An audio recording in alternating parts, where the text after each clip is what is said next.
President of the General Assembly, Your Royal Highness Princess Dr. Al-Hashmi, Excellencies, distinguished delegates, it is a pleasure to address you all today on the occasion of the first United Nations International Day of Women and Girls in Science.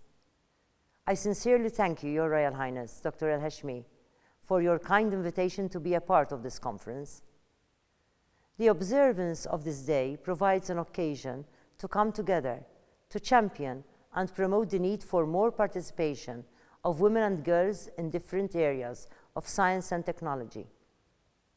Let this day also offer a space in which we may consider how best to make access to equitable opportunities in both education and employment a reality for women and girls around the globe. I am proud of Malta's role in proposing this resolution, and I celebrate the commitment of Member States to achieving gender equality for women and girls in science. The pursuit of intersectional gender equality is central to the vision of my presidency and the work of my foundation for the well-being of society. Being a champion for the United Nations He for She campaign, I have initiated a national initiative to bring awareness to the role that men and boys must play as active agents in the struggle for equality. This International Day of Women and Girls in Science presents us with an opportunity to consider that role more deeply, to explore what must be done in light of the worrying marginalization of women and girls in one of the most rapidly expanding sectors of study and research. Data released by the European Commission shows that within the European Union, women continue to be vastly underrepresented in top positions within the higher education sector. The proportion of women in positions of influence varies widely across countries, ranging from 4 to 5 to 11%. Statistics from other regions of the world fare no better, and in some cases simply do not exist. The need for a more comprehensive and global perspective on the participation of women across academic, professional, and executive spheres of influence and decision-making within the sciences and beyond remains of paramount importance. Even the OECD, in its publication entitled Women in Scientific Careers, Unleashing the Potential, clearly states, and I quote, "Women have made important contributions to research and innovation in the Organization for Economic Cooperation and Development countries, but their potential remains untapped." Although in recent years, women's participation in science has increased, according to data issued by the UNESCO Institute of Statistics, the global average for the share of female researchers in 2013 was still only 28.4%.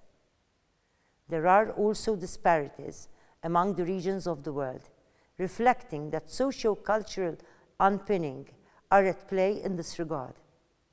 In my own country, where great strides have been made towards the realization of more inclusive and equitable communities, we are still reminded at times of situations where lack of respect and concern are still felt towards women and girls. I truly believe that on a global level, we must interrogate and transform behavioral, social, and cultural barriers to the participation of women and girls, which are embedded in our traditions, policy processes, and practices. As we all know, the dismantling of such barriers is not only of benefit to girls and women, but has positive impact throughout communities and on society at large. We all appreciate that creating knowledge and understanding through science will influence the economic, social, and environmental challenges we face today. Definitely, this cannot be done without the contribution of half of the world's population. Concurrently, we must honor the achievements of women and seriously consider the difficult choices they are forced to make in societies that are still not directed towards full inclusion and at every level of activity. Unfortunately, according to statistics by UNESCO, 60% of countries have not yet reached gender parity in education, not even in the early years through primary and secondary education. On the other hand, while some countries are experiencing an increase in women achieving tertiary education levels, there is still disparity in the continuation of their professional careers.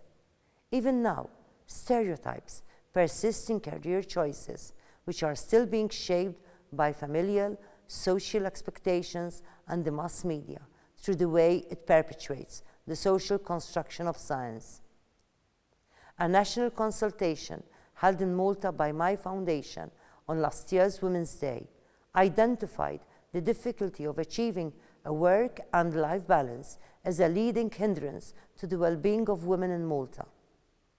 Women activists, academics, practitioners and professionals spoke about the need for workplaces that adapt to the entirety of a person's lived experience rather than the imposition of a male-dominated framework on the career paths open to women and girls. It is alarming to realize that women and girls continue to suffer exclusion from full and equitable participation in science-based studies and employment. Even worse are women and girls living with disability. According to data published by UNESCO in 2010, it is estimated that only 1% of women with disability are literate. It is therefore not surprising that they are often considered to be a burden and their potential overlooked and hence excluded. The fact is that most women are still largely undervalued in key areas of research and development. However, our efforts must also be mindful of the fact that women who do overcome substantial barriers to pursue careers in science, technology, engineering, mathematics, and related fields earn on average more than women in other occupations. Nevertheless, reports also indicate that they still experience a lower wage when compared to their male counterparts. This observance should serve to impress upon our global leaders and policymakers that the increased participation of women and girls in science is not only immensely valuable to the world, as more scientists and researchers come to contribute their creativity to complex questions of crucial importance, but also is necessary in the lives and futures of women and girls themselves, to their families, to their communities, and to their nations. Parallel to this, on a global level, we must continue to find ways of encouraging and supporting women and girls throughout their studies and as they enter the workforce. I must take the opportunity to acknowledge the initiatives taken by UNESCO in promoting and encouraging women and girls in scientific endeavors and awarding efforts of successful women in science. On this subject matter, we must also be guided by a universal mandate of the 2030 Sustainable Development Goals. Our ultimate goals will only materialize and will only prove fruitful when women are able to freely access opportunities to enter and excel in our areas of science and technology. If we are to achieve these ambitions, member states must actively pursue their commitment to these goals.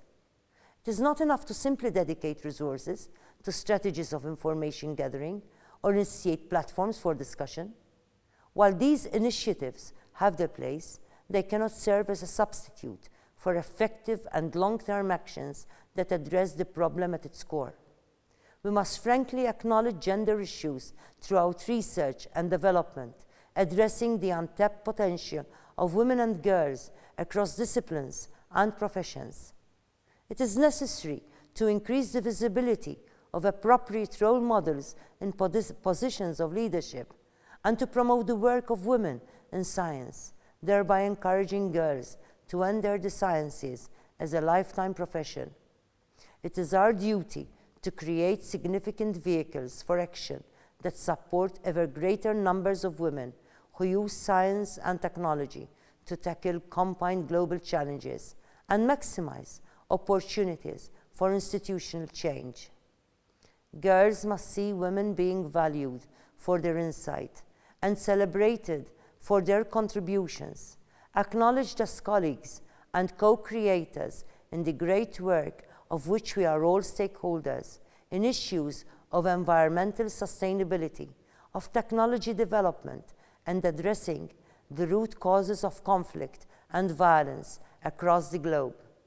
We must provide encouragement and gender-sensitive, inclusive education in which girls can thrive if we are to unlock the tremendous and as yet undervalued potential of women. May this International Day of Women and Girls in Science provide an effective contribution to the attainment of our goals. Ultimately, it is only by our actions, by our sustained commitment to achieving this global transformation that we may seriously hope to enhance the quality of life of millions of women and to nurture the well-being of every human being. From my end, together with my Foundation for the Well-being of Society, we look forward to learning about the proceedings of this conference and to remain engaged in the process. I wish you all a very successful conference. Thank you.